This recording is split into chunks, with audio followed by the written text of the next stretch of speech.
Hello. Welcome to the Radical New Me podcast. Today we have Kathryn Evans with us today. Now, at the Radical New Me podcast, we share stories and about faith and redemption, healing, and a good one today to me is the word courage, because I believe that Kathryn has a lot of courage, and we're going to get into why. Through life's storms, anything that we do, going into the unknown, Kathryn is a missionary. And to me, that is sacrifice, and that takes courage to follow the leading of what God has shown you to do, especially when it's halfway around the world. And it's a long way, far away from family and friends. So I'm amazed today at Kathryn's story, and I'm excited to have her as a guest. Isaiah 6:8, then I heard the voice of the Lord saying, whom shall I send, and who will go for us? And I said, here I am, here am I, send me. Now this verse is so special today with Kathryn because I see her as answering the call. When the Lord put it on your heart, she was willing, she was available. And the title today was Radical Obedience. Kathryn Evans' mission journey to China. And so we're going to get started. And Kathryn, I want to just start with your family of growing up. Now I know Kathryn because my husband Rick and her dad Tony were Citadel roommates at the Citadel. And then her mother Karen, we became friends. So I would come over and we'd go to the pool. Kathryn loved to swim, and I got to see Kathryn a lot, my kids, her kids. And we were just, same age. And we were just very good friends with her parents. And so I want her to kind of begin to share her family life of growing up. And I'd like to know more about just what influenced your faith and maybe like the people in your life and how that shaped you and how that prepared you. When was like the first time where you sensed even the thought of a missionary or wanting to go out and spread good news of Christ? And how you even knew you grew up Baptist. When did the Lord become so real in your life with a relationship? Yeah, good questions. So I think a lot of people have one specific moment they can go back towards, I don't necessarily have that. I would say that my journey is a story of the Lord giving wisdom and making these little decisions along the way that prepared me and led me for what was next, right? So what I mean by that is, as a child growing up, we grew up in the church, that quintessential statement of, every time the doors were opened, we were there type of a thing. That was us. And so to us as children, being in church and being a part of a church was completely normal. That was what we considered a normal part of life. So I would say that was a big driver for us in our faith, as well as missions eventually, right? Is that was our normal, and it was a good normal. It was a great normal, right? And so the people we interacted with, my parents' closest friends, my closest friends, were believers as well. So that's naturally, it's what we talked about. It's what we shared. So the idea of doing something for the Lord, whatever that may be, was not a foreign concept. It was a normal concept, right? And so, those were the small decisions through my childhood. And then we ended up moving and going to other churches in high school when I was in high school. And naturally, I think different churches have different focuses depending on what the staff and the pastor really is passionate about. So in high school, the church we went to there was more mission minded than Mission emphasis. Yes, more of an emphasis on that than when I was a child. Gotcha. And so that really opened up the idea of, oh, people do this sort of thing, right? And naturally, Yeah. I think as you get older, you start learning, oh, there's more people in this world than just on my street, right? When you're a kid, you think it's not all about me. It's Right. about the world. It's This about- gigantic world that's right. out there. And people actually Your eyes open. leave Yeah, their country do and that. they go places. Yeah. So again, back to these small decisions, right? You know, when I was 8, I made a public profession of faith, and I think I understood it as best I could at the age of 8, certainly. But I would say at the age of 8, the concept of me, you know, really giving my life to Christ was not there. And that did not really make sense to me. And it wasn't a really going after type of faith until I got to college. And I saw other people my own age that were really, really passionate. And, That's a good word. Yes. Passionate and knowing that they had that inside of them, Yes. that they had wanted to go out into the world and share about Christ. Right. It wasn't a quiet faith. It was Right. a loud Radical faith. faith, I'd call that. That's right. That's right.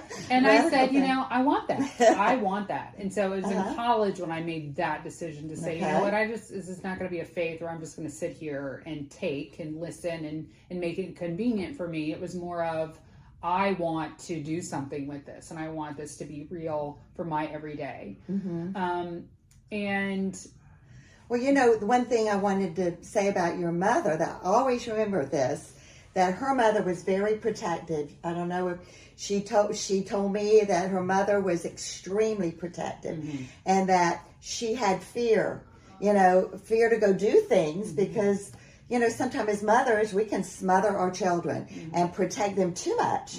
And so I remember her saying that she would not do that to her children. Yeah. And so I had to laugh. I said, well, boy, you sure, taught them that, hey, follow your heart and go for it. So I thought that was very good that she instilled that she wanted you all not to be held back. Yeah. In other words, if it's something God put on your heart to do, she understood. And it didn't matter if it was halfway across the world, if that's the safest place to be, really, if it's in God's will. True. And she understood that. True. And I thought that was very special that she wasn't too protective. Yeah. And that helped with giving you maybe the confidence or, that it's okay. It's okay to leave my family and friends and go and venture out. That they supported you on that. Yeah.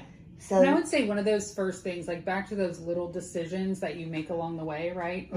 My parents supporting me in this was, I was supposed to go to the College of Charleston for college.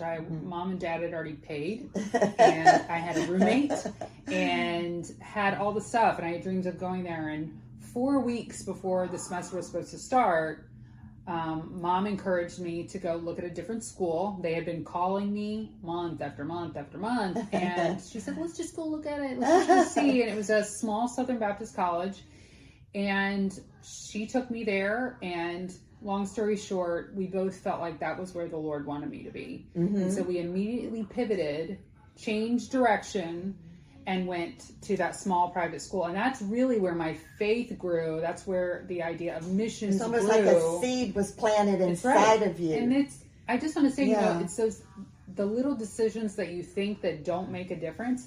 The Lord is using those little decisions along the way. And that's what brought me to that next place, right? And not to say I wouldn't have been there otherwise. Your environment is very important, and that puts you around other believers more so than a public college, and that is important because you saw their lives, and it affected your life. Like you said, you saw that they had that desire. Yes. So I think it created and brought out the desire that you thought. Just the obedience of the Lord Yes. all the way through your life, not just on the big decisions, but every step of the way. Now, had you ever been on a mission trip before you went to China?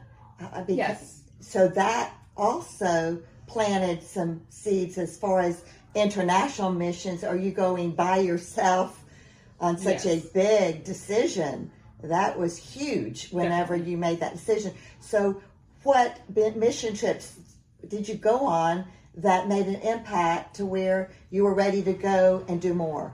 Yeah.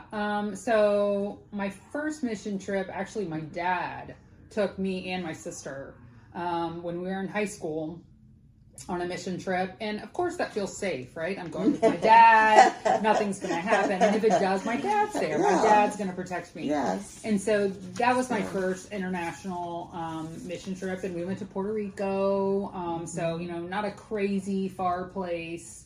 And so that really opened the door. And it was like, oh, this is good.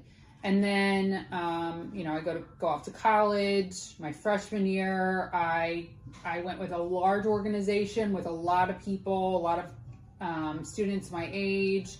And that was when I went over to Asia for the first time.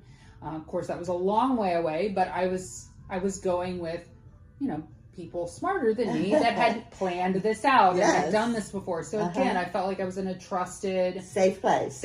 Right. And then I went to Africa the summer after that, and I went with other people, and so I think it was a real gradual thing along the way. Eventually then I led a team myself to India for a mission trip, and to your point, Miss Donna, I think it's those little steps along the way of going like, well, it's not that big of a deal to get on a plane and fly to the other side of the world. I've done it before, right? Like anything you do in life, if you've done it before, it doesn't seem so scary. And you took some leadership if you planned the trip to India. Yes, so there was a big step there that you were more in charge of the trip. Yes, ma'am. Yeah, so that's wonderful. Why China? What led you to China? The Lord. The Lord. The Lord did.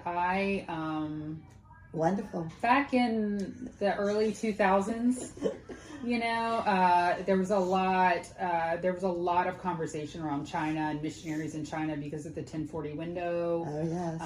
And I did not want to go to China because honestly, everyone was talking about it. I was like, I don't want to go where everyone's talking about it. But I knew that the Lord had called me to go somewhere. And now in college, early on in college, I'd say late high school actually, I really started getting interested in other cultures and other religions. And so I would spend my free time just researching and reading about other religions. And because growing up in the South, quite frankly, I'd never really heard much about any other religion other than Christianity, and didn't even know that there were other denominations. I was a Baptist. So it was sheltered. Yes, very sheltered.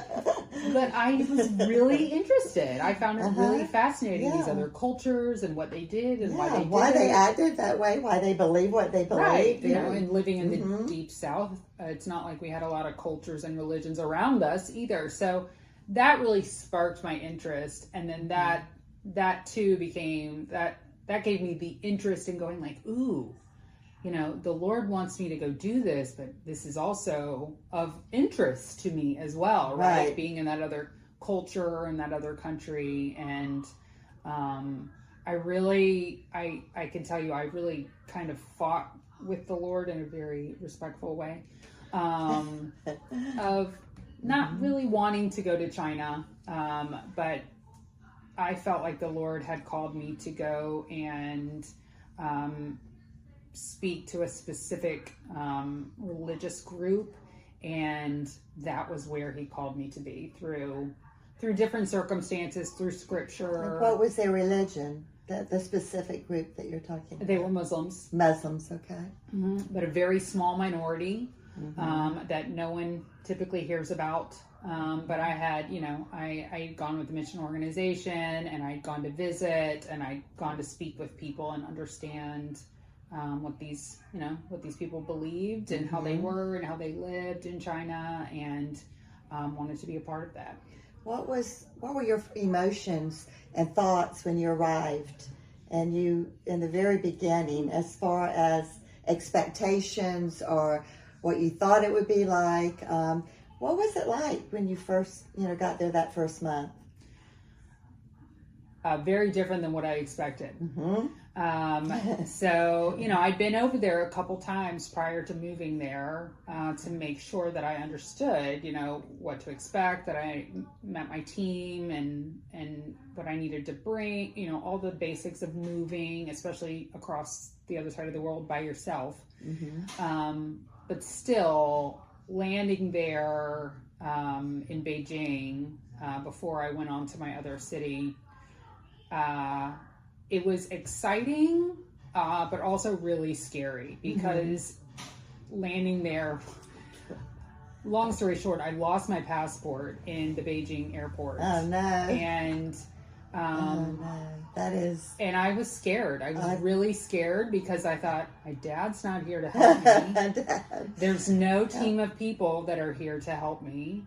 I don't have a spouse to help me. You're all by yourself. I'm all by myself in a country I can't speak my own the language barrier. And now I've lost the holy grail of things that you need to have in another country, which is your passport, and I've lost it. And you know what? The Lord brought me. I was standing in the middle of this foyer crying, just with my head held down, because I just was thinking, I can't imagine. What am I going to do? What am I going to do? That's right. And this old Chinese lady, she probably came up to here on me. She came over and she just put her arm around me, and she patted my head, and she just let me cry on her shoulder. And I'm telling you, the Lord brought her to me. She couldn't speak English. I couldn't speak Chinese. But she was a mother, I'm guessing, you know, and just saw a girl crying. Nurturing. She needed to nurture you. And she called her grandson over, and he translated, and I told them my problem, and she helped me then find my passport through a lot of conversations. Amazing. Whatever. There's a miracle there. Yeah. So that was the first thing that happened when I landed in China. So needless to say, it was a bit of a surprise and not what I expected. But the first month was hard.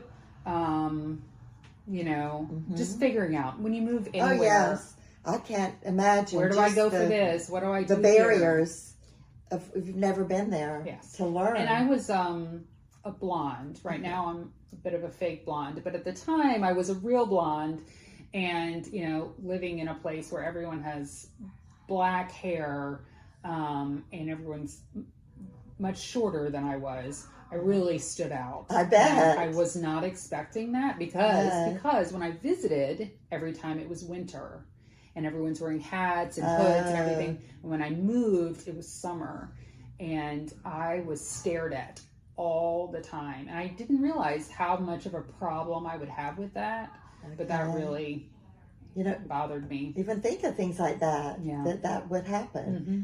But you're different. You were, they had probably never maybe seen a lot of blonde-headed people.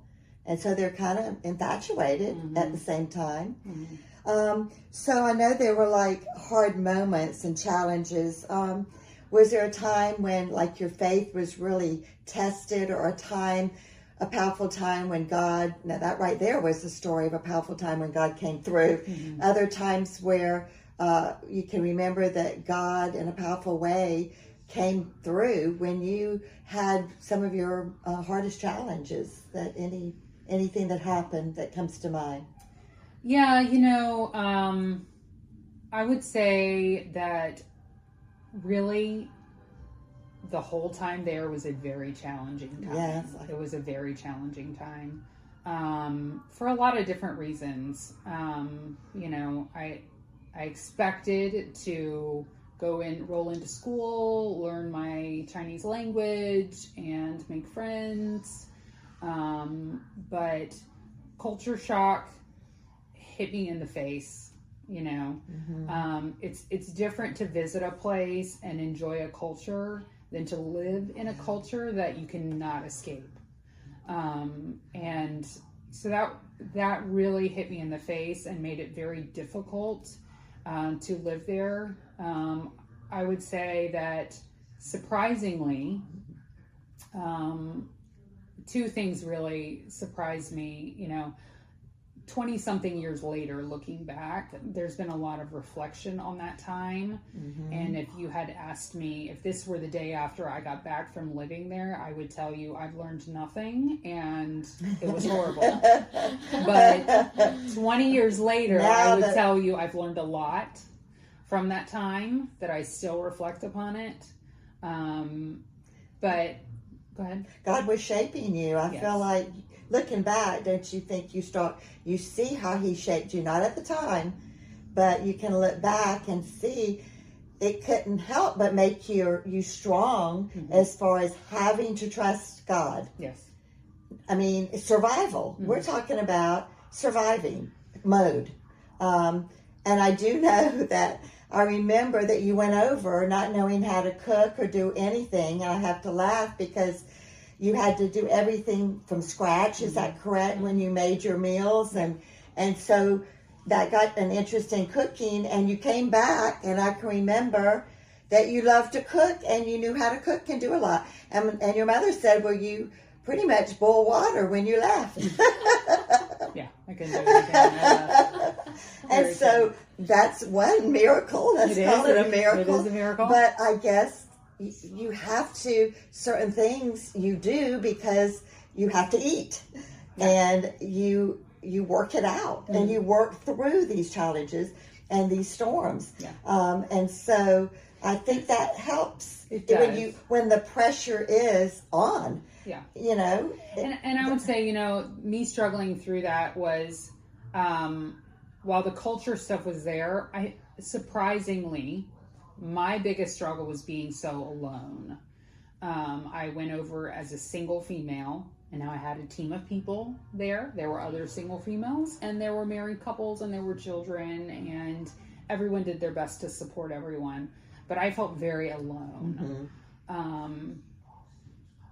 That played more of a role in my everyday than anything else. And it wasn't even like physically being alone. That's not what I meant. Of like having someone like you would with your spouse, right? Having someone that you could deeply share your heart with, that you are either rejoicing with together or struggling with together, right? That you're doing it together. And a team of people is just different than that, right? So more of a closer companion. Very close. So I felt very alone in that way, and it surprised me because I didn't realize that I needed that socialization and that closeness as much as I did when I didn't have it, right? And I would say the Lord came through in that time, surprisingly, because it wasn't my team that I got so close with.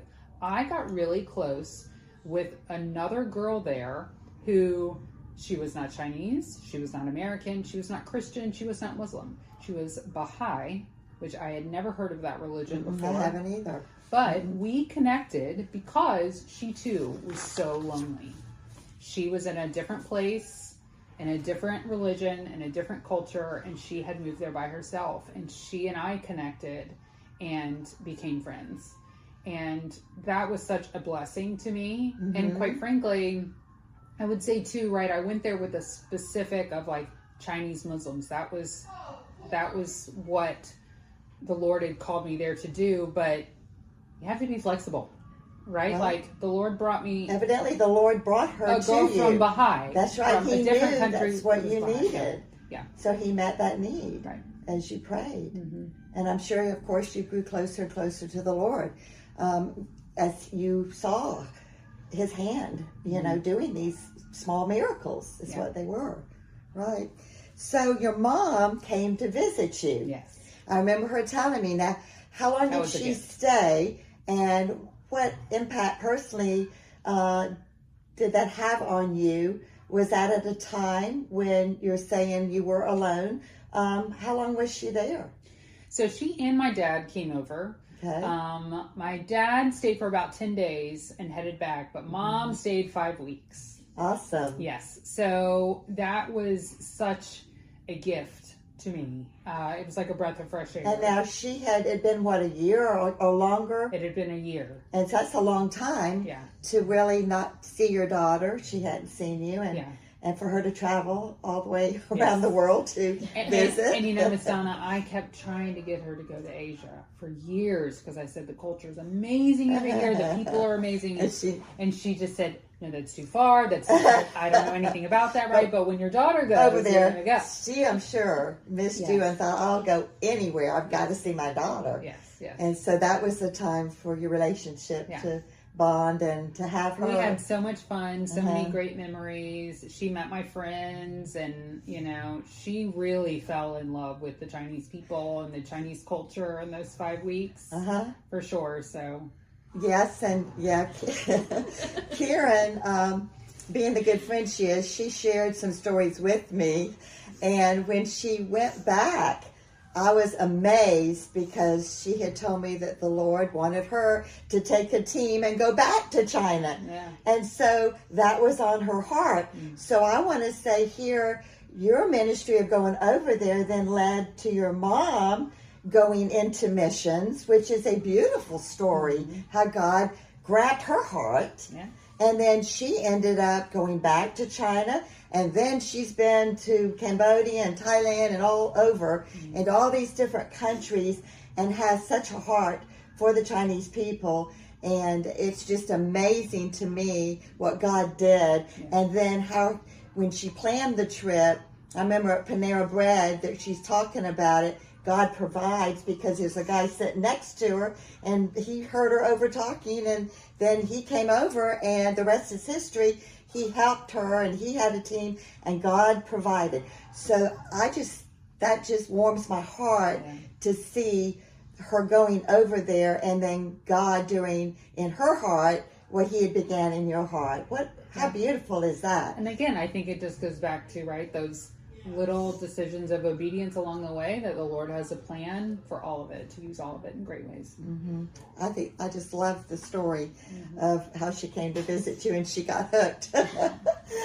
And that's God for you. Yeah. God's awesome.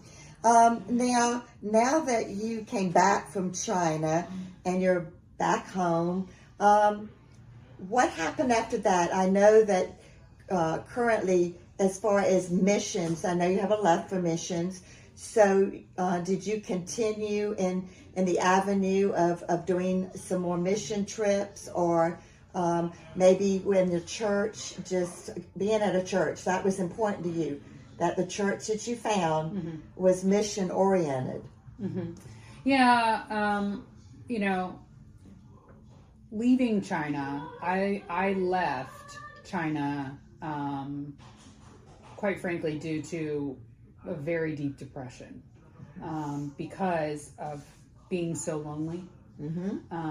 And when I left there, I really struggled, and I would quite frankly say that I've been struggling a long time with the idea of overseas missions since then, because of how difficult it was. Right.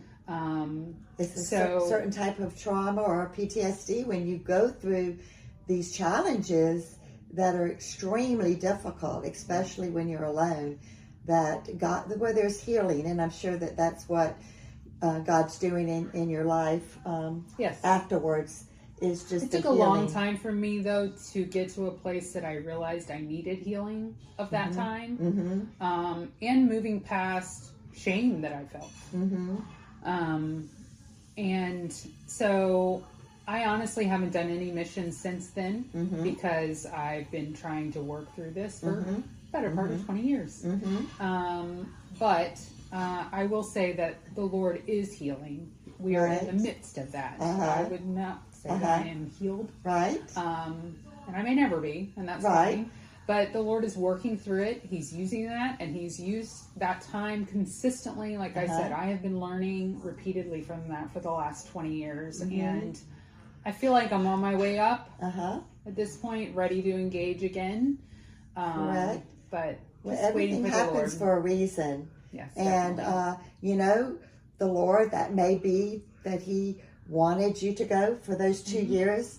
And He has other purposes for you, you know, to do. Not necessarily missions, because they're in our backyard, you know, to minister to people. I think it's just to have a missions heart really just means a heart for other people to Exactly know right. Jesus, no matter where you are, no matter where they are. That's what right. it really is. And I admire you because I know a lot of people would sit here and say, I could never do that. And even God calls people to do it, and they're afraid, and they don't step out in faith, and they don't do it, but you did. You were obedient. And so we know that God has shaped you through all of that. It's quite a testimony. And it's quite a sacrifice to me for a college student to get out at the time in your life, and not your personal vision, but God's vision. Mm-hmm. And it's a sacrifice to where you had a love for other people. It wasn't about you. So I know that God was very pleased with your going forward to do that for him. And hey, a lot of good came out of it. You've got a mother that went into missions. You can cook now. And, God's got his reasons, and he shaped you into a beautiful, beautiful person that we can see that you love the Lord and you serve the Lord daily. And he uses our joys, and he uses our suffering. He uses our suffering and our pain. Mm-hmm. We've all go through storms. Lord knows we've go through storms. Yes. And my family's been through storms. But God will take that pain and he'll turn it into purpose. Yes. And and there's a lot of healing when you go through a lot of pain and traumas. But God's very good to take even ashes in our life and change it. But what I love about it is he will give you that purpose, and it will strengthen you. Mm-hmm. You're stronger for it. And then I believe that we discover our purpose as we're alert and look to see what God wants us to do next. Mm-hmm. Lord, what other thing do you have for me next as far as serving you in any way? Yeah. Whether it be, just through your church or through, like you say, through neighbors. And there's always needs out there. Yeah. And so we're so thankful that, you were able to share this today, because people don't realize, to me, missionaries, sometimes they make it seem like, oh, you go over there and everything's just so perfect. But to me, I've always seen it as, wow, a different culture, language barrier, you don't know this, you don't know that, sacrifice. Not many people are willing to go. And you were called and you went. And so I admire you for that, and I thank you because it's a beautiful story, how even through that God calls us, that does not mean that it's going to be easy. Right. There's things I've been through in my life, and, it's not easy, even though God's with us and we're going through it, the challenge to do what we know we've got to do for the Lord. Mm-hmm. So it's all a part of the journey. Mm-hmm. It's all a part of it. And we just thank and praise God today for Kathryn and for this beautiful, incredible testimony of going so far away and just that to learn a culture. So I just pray that if there's anybody out there, a young person that is thinking about going into the mission field, is there an advice you could give a young person that God may be calling them and they're scared and afraid to really step out in faith? What would be something, maybe some advice to give them before they make that decision as far as missions is concerned?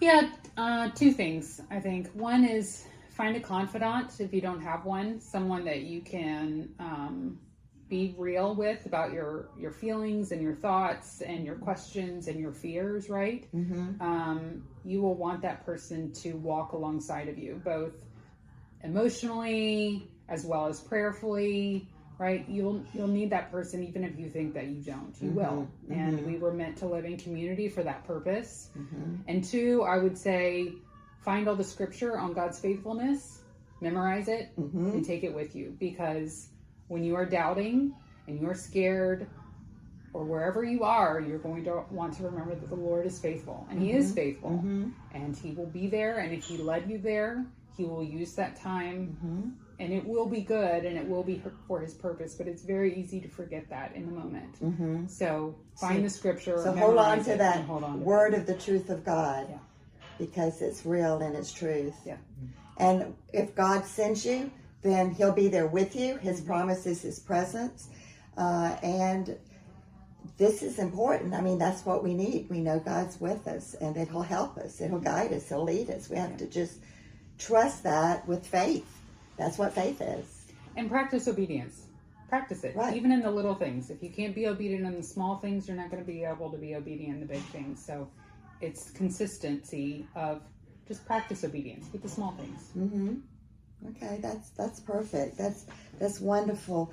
Well, we thank you for sharing with us, and just always remember, even in the journey, you can, through the storms of life, God will take you through it. He'll help you, and He wants us just to become more like Him, and through the journey, and just become that radical new me. Just obedience. I like that. Obey the Lord, serve Him, and please Him. And this is what He wants us to do as children of God.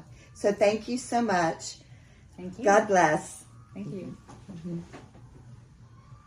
We've a story to tell to the nation, that shall lift our voice to the fight.